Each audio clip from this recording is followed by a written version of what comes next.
Добро вечер, почитувани. Во следите отвореното студио на Еден телевизија, јас сум Јадранка Костова, домаќин и уредник секој петок во овој вечерен термин. Мој прв гостин вечерва е Тито Петковски, долгогодишен политичар, пратеник во неколку парламентарни состави и пред се председател на Собранието на тогаш Република Македонија, не на Северна Македонија, секако и председател на новата социјалдемократска партија, но повод и инспирација за разговорот ми е Собранието. Добре дојдовте. Добре ве најдов, благодарам на поканата. Јас и во најавата што одеше во текот на денот за разговорот, на некој начин скицирам што ми е инспирацијата. Ке се согласите, предпоставувам, затоа што мислам дека е тоа фактичка состојба.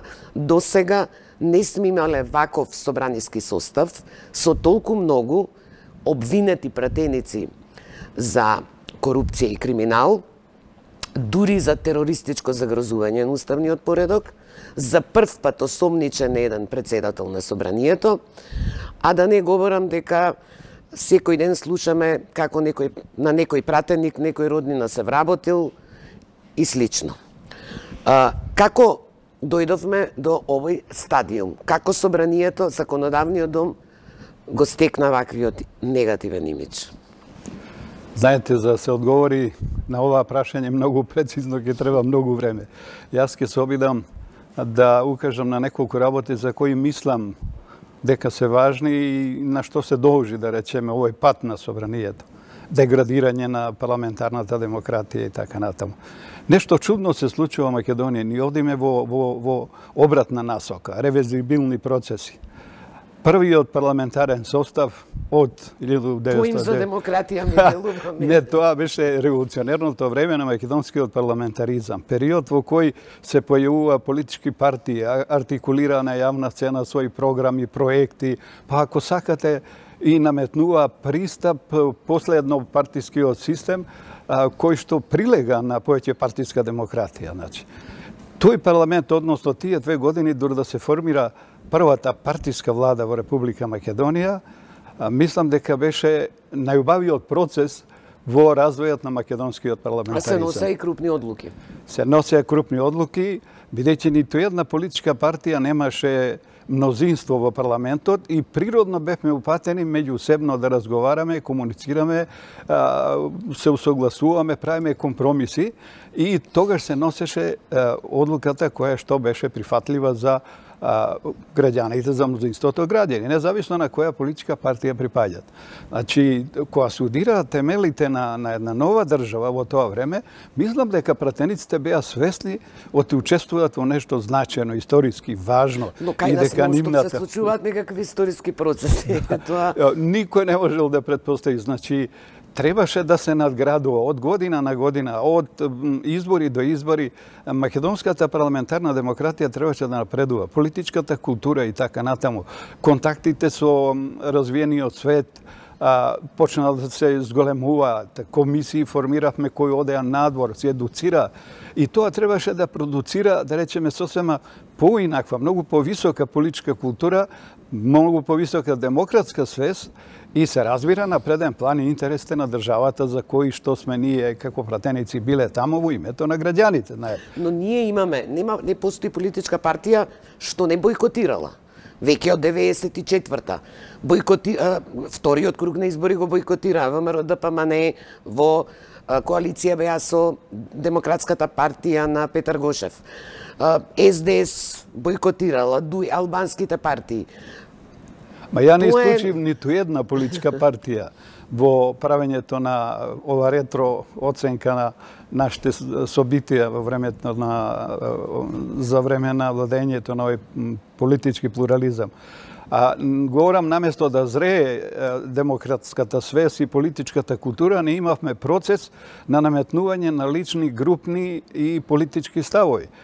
Мене имам чувство дека од после 1994 година во Македонија функционираше принципот на тајф. Сите прифаќаа на некоја група на тајфа, ги наметнува своите ставови и преку парламентот им се даваше една демократска обланда, така да кажам, слика на процесите што се случува. А ние практично бевме далеку од интересите на граѓаните и пратениците практично почна се повеќе и повеќе да бидат представници на политичките партии независно од изборниот модел, а не на граѓаните. Значи, таа линија двојна на пратеникот, неговата двојна врска да биде представник на партијата, но и објективно според устав ги представува граѓаните, далеку повеќе функционираше линијата пратеник политичка партија отколку да речеме граѓани. Да, но пратеници лесно се купуваат, очигледно. Пака за жал можда цената е висока, но и тоа сме го гледале во изминатите децении. Нема да мислите дека е тоа својствено само за Македонија. Имаше во нашето соседство еден или двајца пратеници станаа богаташи. Мултимилионери стана затоа што е во еден циклус со една политичка партија, во друга ала Амди Байрам, нели? Тој објективно кажува, јас сум секојаш со победниците. Но од друга страна пак се оние мелици за верност, што и тоа па е другата крајност. Затоа реков, функционира врската политичка партија, таму имате политички партиски бич за оние што не се послушни. Значи се развиваше свеста кај пратениците, тие мора да почитуваат раководството на политичката, елитата на политичката партија, а граѓаните беа у втор план, бидејќи тие не им дозволува мандат, не им дозволува министерски позиции, директорски и така натаму граѓаните, говорам, туку политичките партии. И за сметка на квалитетот се форсираше полтронство, лојалност, оние карактеристики што се надвор од пропишаните неопходни карактеристики за еден представник на граѓаните. И за сметка на тоа непотизмот започна да расте, корупцијата и така натаму се надовржува како нуспродукт на таквиот однос на пратениците кон граѓаните. Во законодавниот дом се случија два скандалозни настани. Едниот е така наречениот црн понеделник, кој ВМРО ДПМН го нарекуваше бел понеделник, а тоа е кога ВМРО ДПМН беше мнозинство, ја имаше власта, кога опозицијата контрираше за донесување на буџетот, кога полицајци во цивил или јас до ден денес не разбравме прецизно буквално со физичка сила и со тепање ја испрлија опозицијата од собранието. Во вториот случај кога ВМРО ДПМН е во опозиција, таа со народот исто влезе на сила во собранието. Тоа се два моменти кои некако нема нормална завршница. Крвавиот четврток уште трае судскиот процес, па се случи селективна амнестија, организаторите тоа е во една фаза на предистрага, а црниот понеделник и бадијала се донесува некакви заклучоци.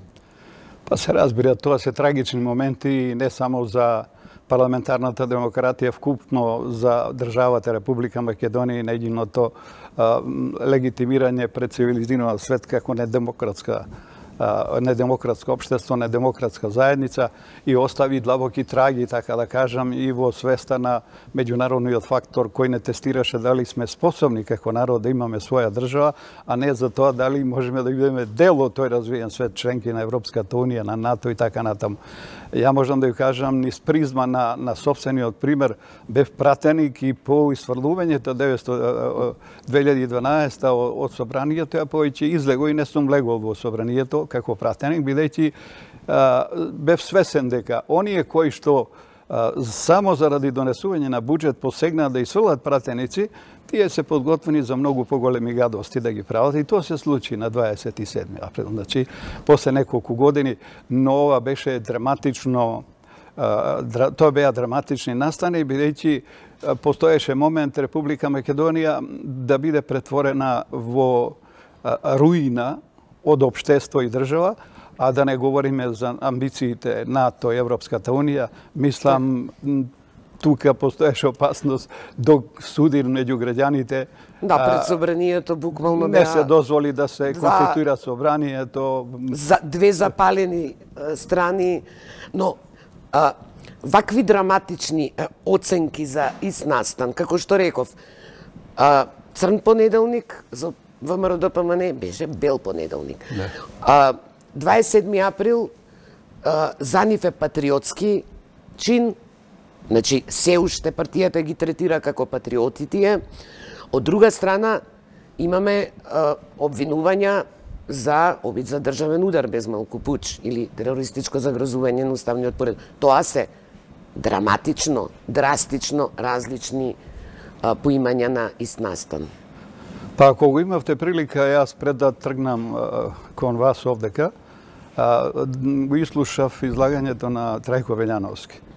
Тој е свесен дека учествувал во овие настани, но не можел да предпостави дека настанот ќе добие такви драматични размери, дека може да се влезе, да се направи обид на пуч, државен удар, дека ќе интервенира армијата, дека председателот на државата може да ги остави ВМРО-ДПМН повторно на власт, дека ќе се елиминира власта која што политичките партии кои што направија, така да кажам, коалиција за направа власт. Влада низ таа призма, ако гледате, ќе биде се јасно какви биле амбициите на опозицијата. Да не се дозволи новата влада да превзема функција. Да не се дозволи конституирање на собранието. Додуше, ни после изборите ВМРО-ДПМН не дозволи ни онај джентлменски период од 100 дена да не ја напаѓа владата. Значи, тие прво не дозволија ни ден да не ја дискредитират и да не дозволат да се формира новата влада. И како што гледате, доколку навистина имаше сериозни амбиции Македонија да стане држава меѓународно призната, мораше да се посегне по овие, јас би рекол, неопходни мерки во сферата на политичкиот систем, правниот систем, судството и така натаму, обвинителството, за да се дојде до овој драматичен пресвар што се случува сега. Тие не можеле да предпостават дека проектирале нешто за кое ќе бидат изведени пред судот на правдата и дека за тоа нешто ќе се одговара. Предпоставувам. Тој чин затоа и ќе остане во историјата што го спомнавте тие два чина и не верувам дека во иднина на некоја групација политичка партија ќе падне на памет можноста да обструира формирање конституирање на парламент или да спречи да се формира влада од легално избрана парламентарно мнозинство, постигна политички договор. Значи, ние се учиме, ама за сметка на тоа губиме како држава и како граѓани. Она што е најнеопходно. Многумина се надеваа дека и по промената на власта, дека ова парламентарно мнозинство, оваа власт нема да ги повторува и некои лоши работи од минатото. Што самата СДСМ, кога била во влада, ги практикувала, а кои кулминира и во времето на владењето на ВМРО-ДПМН на чело со Груевски. А тоа е партиските вработувања, непотизмот. Партиите функционираат како агенции за вработување. Партиската книшка железни врати отвара. За жал, еве се испостави дека ниту една политичка партија, ниту една влада не е имуна од личните, приватните, групните интереси, па да кажам и партиските интереси.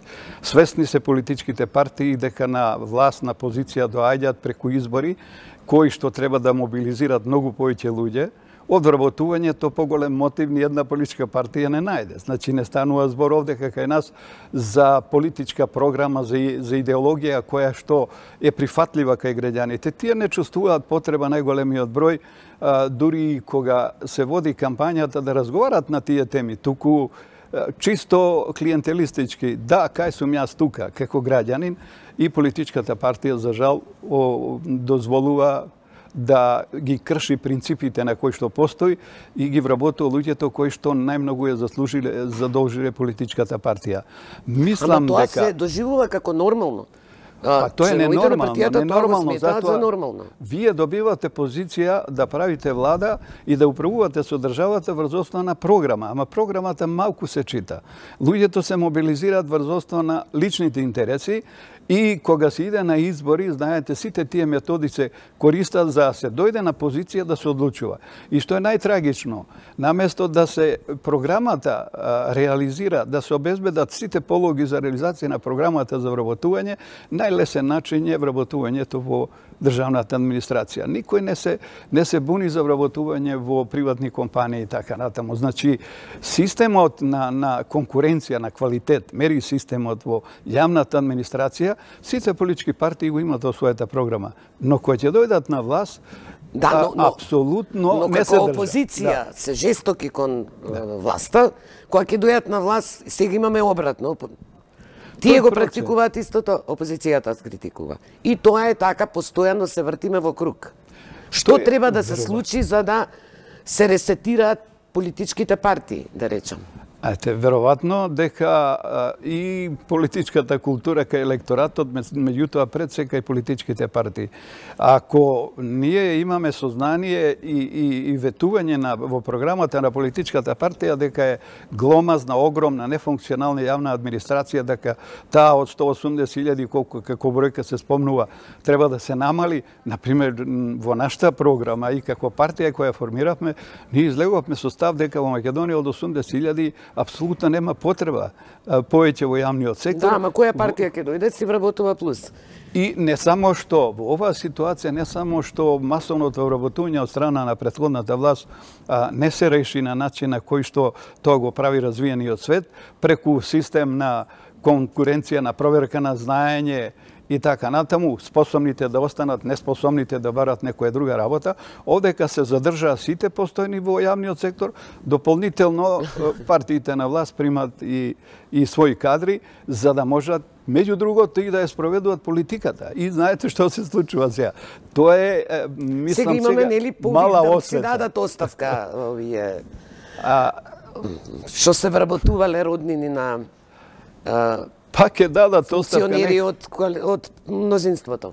Ма ако погледате кој си дава оставка, си даваат оние луѓе кои што се политички малку поодговорни, луѓе кои што се лојални, така да кажам, на лидерот на партијата, на стожерната партија, на премиерот, на држава, на владата на Република Македонија, луѓе можеби кои имат и некои подобри алтернативи, ако што гледате од коалиционите партнери, мува не ги лази. Вие од дуј нема да слушнете никогаш, ни за време кога беа со ВМРО ДПМН, ниту сега, дека ќе бидат коректни кон повикот на премиерот, дека ќе треба сите заеднички да донесеме една политичка одлука која граѓаните би ја прифатиле со симпатија. Еве, има можност за одговорност и така натаму. И јас мислам дека тоа ја делегитимира практично владеачката коалиција, доколку ни таков повик на човекот кој што вложи во политиката, во државата, со многу откажувања, не само за тоа што е премиер, туку за тоа што и личен пример покаже колку тој е подготвен да жртвува семејно, приватно, кариера и така натаму, за да издействува еден историски настан. Бар тоа треба да биде пример за луѓето да кажат, така можеше, тој мораме и ние нешто да го направиме. Да, но ние нели очекуваме на некој начин да ги забрзаме европските интеграции. Токму тие поглавја се, да речеме, под обсервација и администрацијата, и митото, корупцијата, правдата, така, непотизмот и така натаму. И тоа ни се случува сега, да. буквално секој ден слушавме такви информации. И сега требаме да молиме Господ дали некој ќе се повлече од тие вработувања или не. Па ја не верувам дека тоа ќе добие некои масовни размери. Повико дека луѓе до таа мерка за година-две им нараснала политичката култура или одговорноста, да речеме, кон граѓаните како пратеници да можат на преден план да ги стават тие интереси. Но едно е сигурно. Имаме премногу јавна администрација, премногу вработени, не постои економија која може да издржи таков товар и едноставно мора да се приде. Нашиот предлог беше веднаш да се формира и меѓународна една група, комисија, која по принцип намери на знаење, ќе ги врши селекцијата, проверките на знаење. Тоа што го бива, не е битно дали од ВМРО или од СДСМ. Па тоа експертите да го предлагаат цело време. Да, ама политичките партии тоа не го прифаќаат. Да, но еве сега, ако дадеме некоја снимка од пред 3 години, да речам 4, на партиите од ова парламентарно мнозинство, како ја критикуваат владата на ВМРО ДПМН за вработувања, за непотизам и слично, а како тогашната власт се брани, сега се само заменети улогите. И тоа е, како да кажам, разочарувачки дека скоро 3 децени истиот филм го следиме. Видите, сега ова власт уште во многу непријатна ситуација. За 11 години имате состојба кога претходната влада практично ангажираше све што може, што има и формално, средно и ниже образование да го смести во јавниот сектор, од кои причини јавноста знае да се отварат факултети правни, економски, тие луѓе кај ќе се вработуваат во јавниот сектор, а оваа власт сега нема таков маневрски простор. Значи сите тие луѓе останаа на работа. Еден мој пријател рече многу интересно, вели, фино, вика, сега гледајте, со помош на медиумите ВМРО ДПМН си ги задржа сите кадри во јавниот сектор, а додека СДСМ ќе извиси коалицијата и така натаму и така натаму. Значи, не постои друг начин, освен јавно, отворено да се направи селекција на способни и неспособни. Реформа на администрацијата. Реформа на јавниот сектор. Значи, експертите укажуваат и кој број од прилика во услови на масовна примена на нова технологија, на IT и така натаму. На вистина е непримерно Македонија да има толку луѓе кои што јават на буџетот на државата. И јас се надевам полека, ако веќе почна овој процес, ќе се одвива со проблеми, но бидете сигурни, ќе почне масовно луѓе, барем оние луѓе кои што се директно вклучени во раководството на СДСМ и на коалиционите партнери, за дуи ви реков не гарантира, дека ќе бидат коректно ќе се однесуваат кон јавноста. Мислам дека и свеста и потребата пред изборите, не само председателски, до година имаме нови парламентарни избори, мора перцепцијата да се промени ако сака СДСМ и ние како коалициони партнери да имаме довербата на граѓаните. А функцијата на опозицијата, задачата е секојаш да вика вие сте тие лошите, додека ние сме супер. Никој од нив нема да каже, мислите тие некој ќе повлечат од роднините на сите функционери кои што се вработени во јавниот сектор и да како пример да каже, еве ние како опозиција ги повлекуваме. Не, ја реков тоа не е оправдување затоа што нели кога СДСМ со партиите меѓу кои е и вашата нели во коалиција ги критикувала тие појави кај претходната власт, очекуваме да не го прави тоа. Јас во таа смисла. Знаете, ниту една политичка партија не се држи доследно на програмските ориентации и програмата со која што излеја на избори. Како велите, најмногу се лаже на за време на избори и после лов или риболов. Последниве 5 минути, тема председателски избори, но повторно од еден друг агол. Јас на ова за кампањата имам дебата во 22 часот, но кој ни е историјатот? 94-та, како што ја споменав на председателските избори, опозицијата бойкотираше втор круг, председателот Глигоров опозицијата го оспоруваше. Потоа Борис Трајковски беше граѓанин од БЦ, вие бевте учесник на тие избори, водевте со огромна разлика, 100 и кусур илјади гласа, на чуден начин во вториот круг Трајковски доби околу 200.000 гласа повеќе. Значи тој беше граѓанин од исто не беше признаен од СДСМ. Иванов е оспоруван исто од опозицијата. Повторно ли ќе го гледаме тој филм? Можен ли е бојкот на вториот круг? Што проценувате? Ако слушате што го говори, да речеме, лидерот на опозицијата, мислам дека блиску сме до уште еден таков исход на председателски избори. Да, и Бранко Црвенковски беше. Да. Лицето БЦ, се извинувам. Сите. Тоа, мислам дека и поради она што пред малку разговаравме, но и конфронтацијата која што има длабоки корени меѓу СДСМ и ВМРО ДПМН не дава надеж дека во Македонија ќе се случат нормални избори. Било председателски, било локални, било парламентарни, еднаш се случува тоа. И никогаш повеќе не се повтори. Ако го слушате лидерот на опозицијата, он уште сега говори, ние знаеме дека СДСМ ќе ги фалсификува изборите. Кај знаат, не знам. Тоа е алиби у случај на пораса. Не знам, храбри се дека нема да ги изгубат овие избори. Значи, јас не верувам и сега победникот после да биде председател на сите граѓани.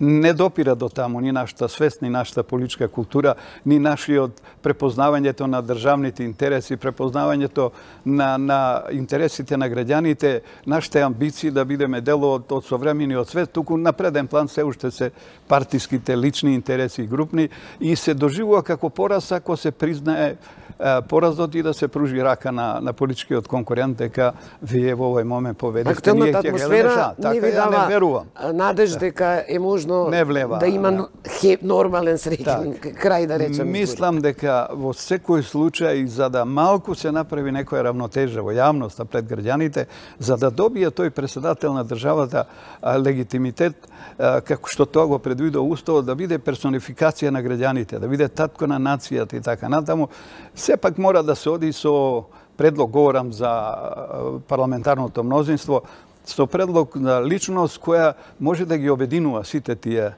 особини.